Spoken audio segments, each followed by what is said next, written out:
much time, I would like to start today's session. So first of all, thanks to all the participants for your interest for this topic and spending your valuable time by attending this webinar. So the presentation title which I have kept for today is like value through vision, exploring STED nanoscopy.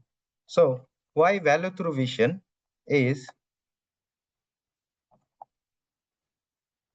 so if we start from the very basics of the optical microscopy, so I like this topic of microscopy or the field of microscopy very much because vision is the only thing that gives us direct proof. So microscopy technique is the only technique in scientific field which provides you direct proof for the microscopic features which is present in the environment or all over in the nature, but we cannot see with our eyes, but with a small help of a microscope, we can decipher these features under the microscope. If we say about the microscope, so nowadays we are equipped with modern instruments, many zooming cameras, but still we need the microscopic lens to resolve the features which are below, let's say, 500 nanometer or 200 nanometer, right? So we can see a strand of a hair, but if you want to see the fibers inside the hair, we need the microscope. So we all know that how the microscope works is like there are different kinds of contrast techniques. So the basic idea is to visualize your sample against a darker background. Or if you want to see the subcellular structures or more detailed view of your specimen, then you add colors. So depending on that, there are different contrast methods like bright field, fluorescence. In transmitted light microscopy or bright field microscopy, there are several contrast methods like phase, DIC. But if you want to be more specific, if I want to see some proteins, some subcellular organelles, then I take the help of the fluorescence. But what, there is a limitation for every each and every techniques, right? So the microscopy or the optical microscopy is also limited. So in 1873, Ernst Abbe mentioned that there is a resolution limit which we cannot cross. And what is that resolution limit? If I see this equation which says that under a microscope, if I want to resolve or see two microscopic features which are very close enough, then there is a limit which should be half of the excitation wavelength or half of the wavelength which is going to illuminate your sample. So that means in any kind of optical microscope, the basic resolution limit is 200 nanometer in XY and 500 nanometer in Z. So especially whenever we are working with fluorescent samples, depending on the wavelength, let's say if I consider the example of different fluorophores, let's say DAPI, FITSI, TITSI, they all have different excitation and emission. And depending on that, the resolution also changes because though the wavelength is specific, and if I consider is DAPI is getting excited with let's say 400 nanometer, and half of the 400 nanometer is 200. If it is 500 nanometer, then 250. But if you see here, the equation also depends on the numerical aperture of the lens, right? So the numerical aperture plays a pivotal role while we are resolving the objects under the microscope. So that is why higher the magnification, higher the numerical aperture, and better the resolution or better the resolving power of the microscopic lenses. That was all about the very basic principle of optical microscopy. So nowadays, we are much more advanced in terms of observing fluorescent samples, and there are different kind of techniques and there are different types of microscopes are also available. So in a regular fluorescence microscope, what we have seen is like we can easily achieve 200 to 250 nanometer xy resolution, and the 3D resolution, which is almost 2 to 3 times worse, is 500 to 600. But nowadays, there are laser scanning confocal microscopes which uses specific illumination technique to achieve or to overcome the out of focus light which generally interferes during our fluorescence imaging. And these kind of microscopes are equipped with lasers. Also, there are some opto electronic part or also some hardware part that can help us achieve a resolution below 200 nanometer. So even with the confocal microscope, we have started breaking the diffraction limit. So here you see there is an example of Olympus AV4000 microscope, which is having Olympus super resolution module that can perform uh, super resolution imaging through hardware and software components and can achieve a resolution of 120 nanometer. But if I consider the spinning disk microscopes, then the spinning disk uses a different kind of illumination strategy. Instead of a single pinhole which is being used in laser scanning confocal microscope, here we are using multi-pinhole concept. So there is a pattern and a pinhole array which rotates in a specific direction and guides the excitation light towards your sample. And in front of the each pinhole, there is a micro lens which enhances the signal collection as well as enhances the excitation efficiency. And again, when we process the images acquired through this hardware component, then we also can achieve an XY resolution of 100 nanometer and Z resolution of almost 300 nanometer. But what if we want to go beyond that? If we want to see interaction of proteins, if I want to perform live cell imaging, because it's like in regular laser scanning confocal microscope, there is always a limitation of speed because it scans the sample pointwise. So the laser point moves from one direction to another direction and scans the entire field of view to create one image. Relatively faster process was the spinning disk microscope because it uses multi-pinhole and multi-point laser illumination, which illuminates your sample at a time, and you can capture the image with high quantum efficiency cameras, and you can process the images for super resolution imaging purposes. But there is another conventional method which is quite popular nowadays, is like classical sim. The SIM delivers a XY resolution of 100 nanometer and again axial resolution of almost 250 nanometer. But how it works is we uses some diffraction gratings and it creates some Moiri patterns. So we decipher the unknown pattern of the sample by using the Moiri fringes and using some known patterns. So how it works is you are having a grid which is present in front of your excitation light, and these grids needs to be rotated to create a complete overview of your sample for multiple times, and then you acquire a series of images which is further uh, is subjected to mathematical algorithm or image reconstruction, and all these series of images are converted to a single image by image reconstruction process.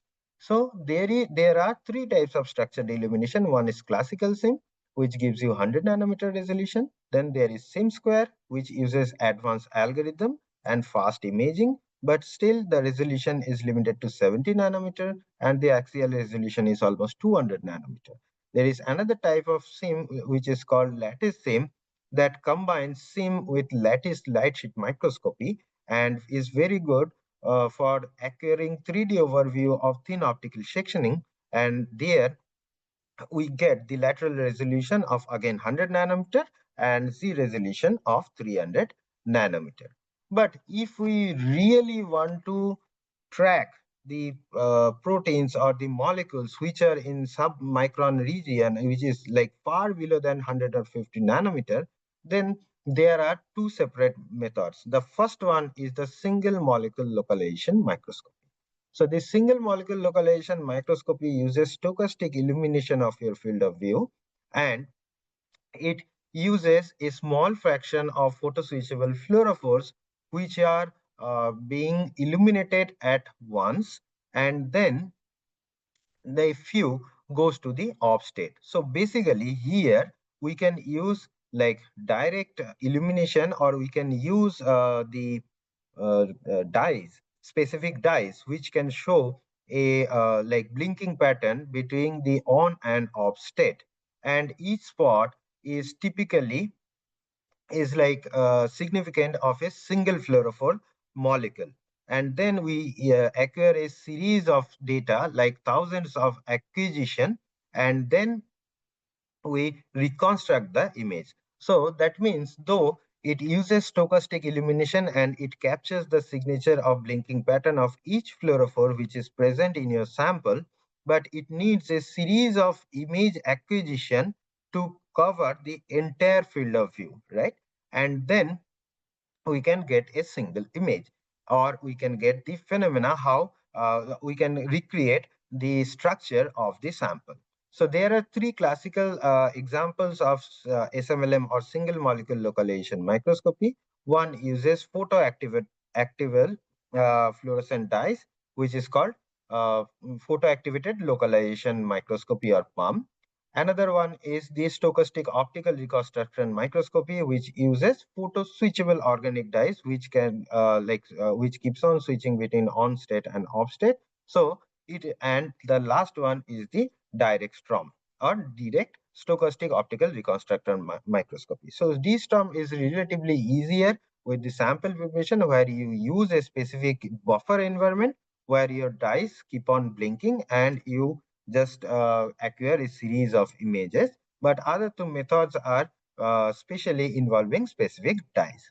So the thing is how the SMLM is actually capturing and localizing these single particles. So if you consider a like mountain peak, for example, the Mount Everest. And if you consider the peak, so you cannot give it a point, right? It is having, though it is kind of a Gaussian distribution, Gaussian curve of a, like if you consider the mountain peak.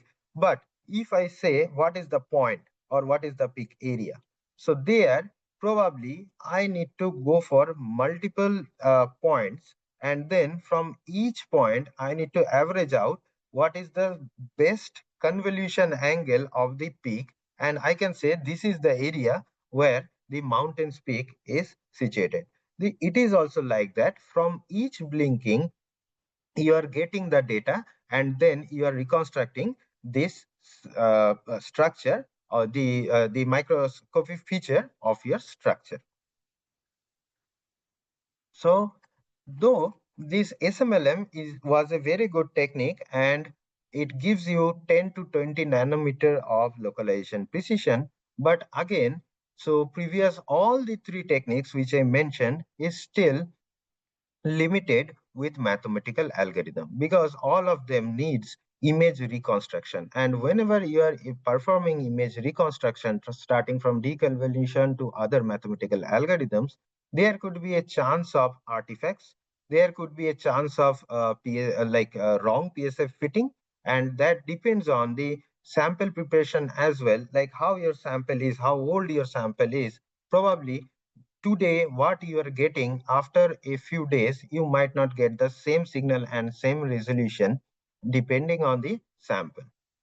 But one relatively easier method, and which is directly based on the confocal illumination technique, is stimulated emission depletion microscopy, for which Professor Stephen Hell received the Nobel Prize in 2014. So what he showed is like the ultrastructure of nuclear pore complexes. If you see how this STED works, you can follow this equation over here. While the regular resolution denotes to lambda by 2 into n sine theta or sine alpha, and here there is one more factor, that is root over 1 plus I by is. So where I is your excitation intensity and is denotes to the intensity of your depletion beam. So how it works? See, we all have seen a 10 rupees coin, and we see there is a brown region which is outside of the silver region.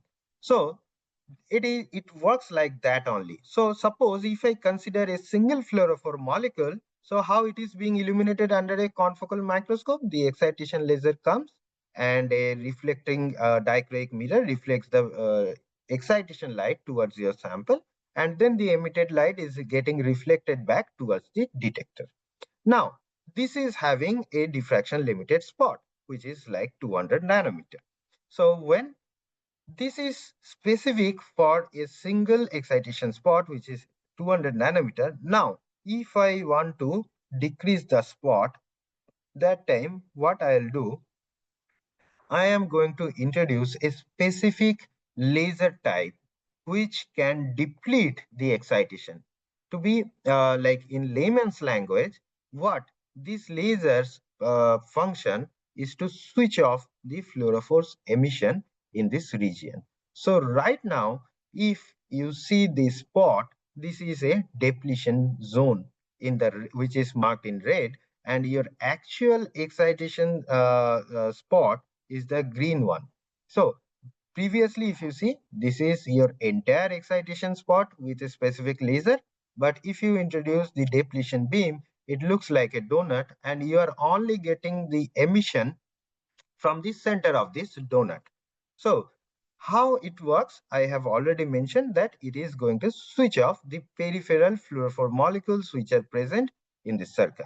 So to improve the resolution, we can further increase the intensity of the depletion beam, and the peripheral, the donut of this depletion beam will be thicker and thicker to give you more resolution. So what should be my exact state beam power or state beam intensity while I am imaging the sample? This can be achieved using a standard samples. For example, if I use a 20 nanometer bead sample, so I already know that the bead size is 20 nanometer. But due to diffraction, when I am observing it under a confocal microscope, what I will see, it's almost 220 nanometer. But now if I switch on the depletion beam, immediately with some increase in intensity, I can see the PSF is shrinking. That means the size is getting smaller since I am switching off the peripheral fluorophore molecules emission, right? But if I increase it more, then it is getting increased more. So until unless I am getting the actual resolution, the actual size of this bead, I should keep on increasing the laser power. And once I standardize it, I can start imaging that for this much signal, for this kind of particles, what is the expected size I know, and I can use this much of laser power. But remember, one thing is there, if your state beam's laser intensity is too much, then the signal to noise ratio might be poor, and you cannot get the proper signal out of your sample. So we need to standardize what should be my intensity while using a state beam. So now if I take the cross section of this donut, how it looks like, see, this is how a confocal excitation PSF looks like, and this is how when I am introducing the state power. Now, the smaller, to make the PSF smaller, I am increasing the state beam power. And you see, the more the power of the state beam, the smaller the PSF is becoming, right? So that was for the 2D. But what about the 3D? So for the 3D, here we use a spatial light modulator and some phase plates to create the 2D donut and the 3D donut. So in 2D, if it is like a donut, in 3D, it looks like something which is, you can see over there. So there should be some two laser beams which is above and below your sample, and then in 2D there is a circular donut shape. So inside this you are getting your 3D size, you are getting the 3D idea of your samples PSF. So whenever you are making this 2D donut or 3D PSF, that through this depletion beam, so our scan head should be have more degrees of freedom. So for example, in confocal, we see that we are having one scanner for the X direction and one scanner for the Y direction. But instead, the more the degrees of the freedom of the scan head, the better you control the PSF, the better you control the depletion laser while creating the PSF. So here in Aberrier, we are using like 4 degrees of freedom, like quad beam scanner. And also we can go up to a 16K by 16K resolution. So one thing is like, since here we are using two laser beams to resolve the sample and to improve the resolution down to almost in XY, which is below 40 nanometer, and in 3D, it is almost 70 to 80 nanometer. Actually, there are specific kind of instrument models where you can get XY resolution down to 20 to 25 nanometer. With some product lines, you can get up to 40 nanometer. And there is one STED based SMLM technique where you can also achieve resolution or localization precision down to 3 to 4 nanometer, which is always below 10 nanometer.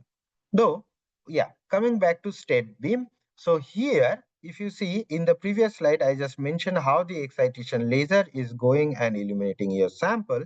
But here we need to make sure the state beam and the excitation laser should be always coupled.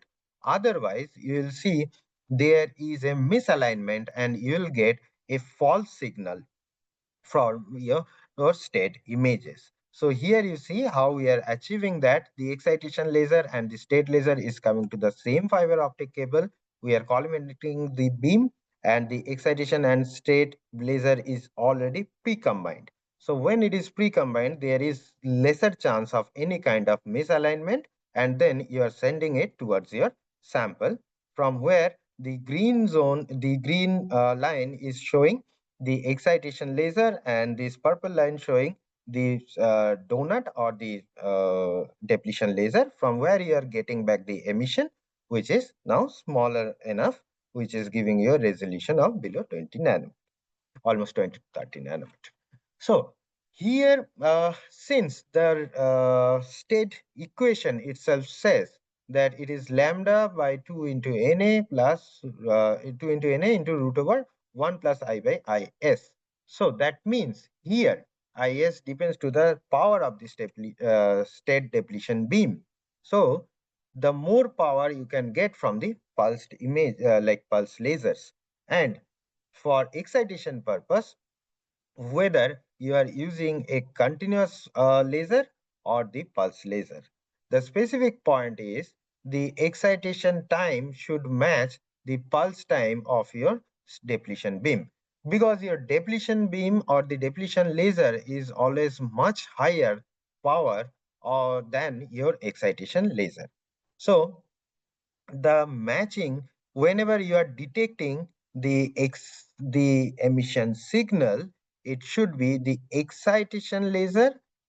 When it is exciting your sample, that time it is going to the highest energy state, and before, when it is coming back to the ground state, then we are collecting the fluorescence.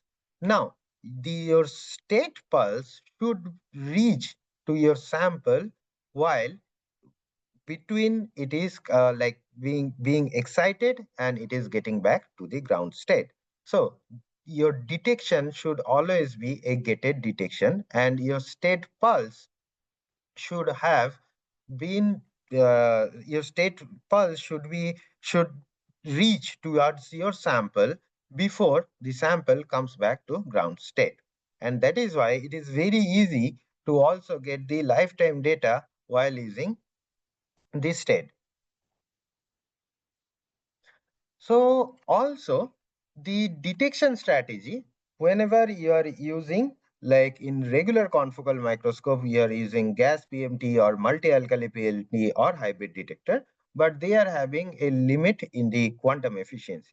Since here you are working with or you are playing with very minute amount of photons, that means you need more quantum efficiency and more sensitive detection detectors to get the signals from your sample. So that is why instead it is always preferable to use the avalanche photodiode detectors, which is having more than 65% quantum efficiency. But one thing is, like whenever we are using this depletion beam, it is whether we can use all the fluorophores with this depletion beam or not. The answer is the fluorophores emission wavelength should cover your depletion beam.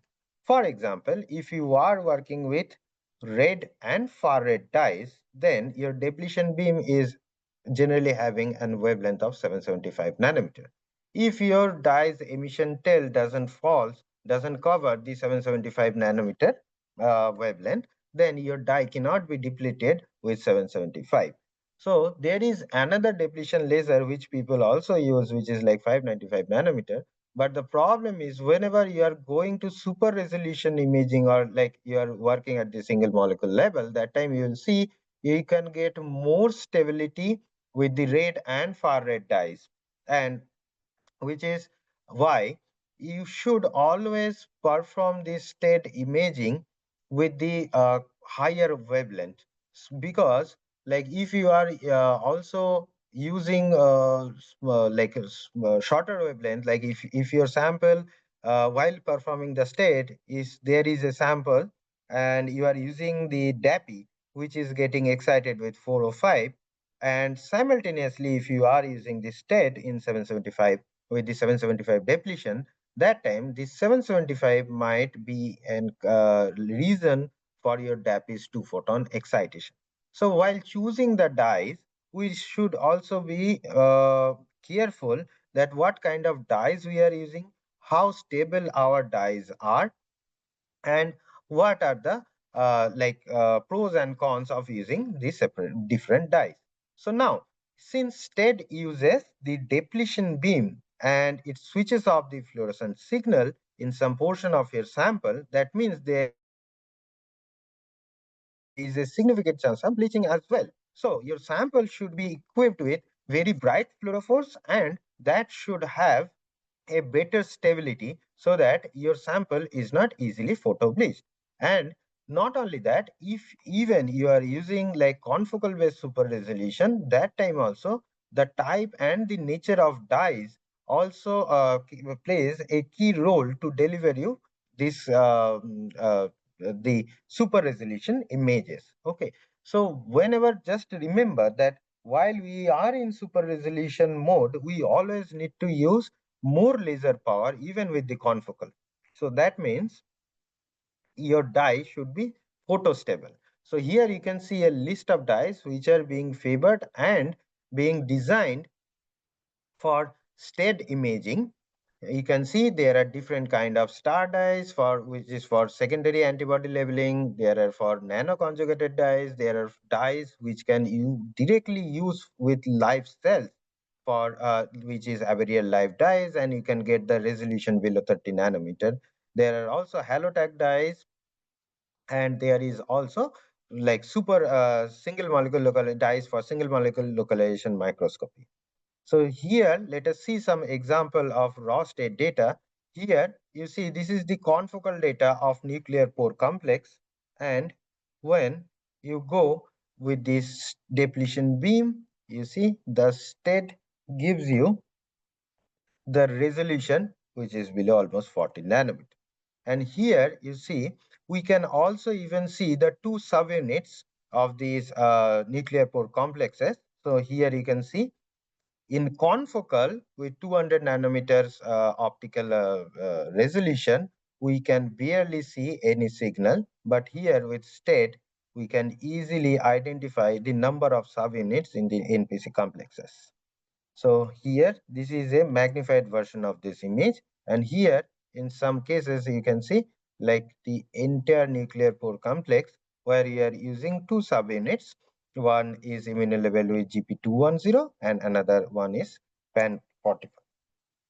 So we have used star 580 and star 635 dyes, where using these two dyes, you can see the red one is from star 65 and the green one is from star 580. This is another example of Drosophila centriole. You can see the confocal image and you can see the state image of the same. And again, here you can see all the subunits of the centriole. This is one live mitochondria imaging. You can see here we can easily identify the crystal structures of the mitochondria.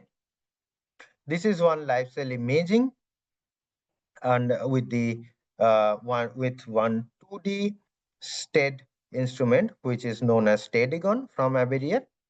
And this is a like almost 12-hour data, and which was acquired with Stedicon system without any drift using the steady focus technology.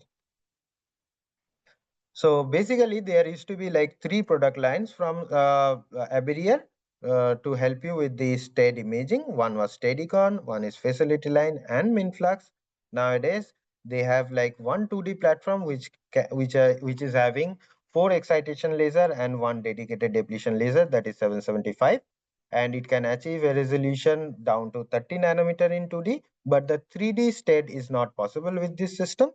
For 3D STED and 2D Minflux, 2D SMLM platform is Mirava, which Aberrier has recently launched. But also, if you want to perform state-based single molecule localization microscopy, there is a new technique which is called Minflux. Minflux is able to achieve a localization precision down below 3 nanometer, but the excitation strategy is little bit different over here than the traditional SMLM. Here, the scanner is having 100 kilohertz scanning frequency and a temporal resolution of 100 microsecond. So that means it's a very fast moving scan head which rotates around the illuminated spots or the blinks of the fluorophores and detect the position of this blinking. And here with the it is possible to even perform the 3D as well as 2D tracking. So the 3D tracking precision is 10 nanometer and the 2D tracking precision is almost 3 nanometer.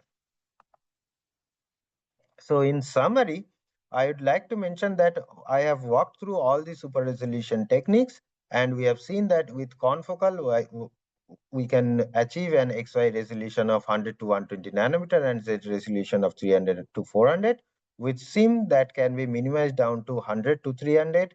With SIM square or lattice SIM, we can see like 70 nanometer is the XY resolution and Z resolution is almost 200 nanometer, while the single molecule localization microscopy gives you the XY resolution, which is around 20 nanometer, and the 3D precision is almost 50 nanometer.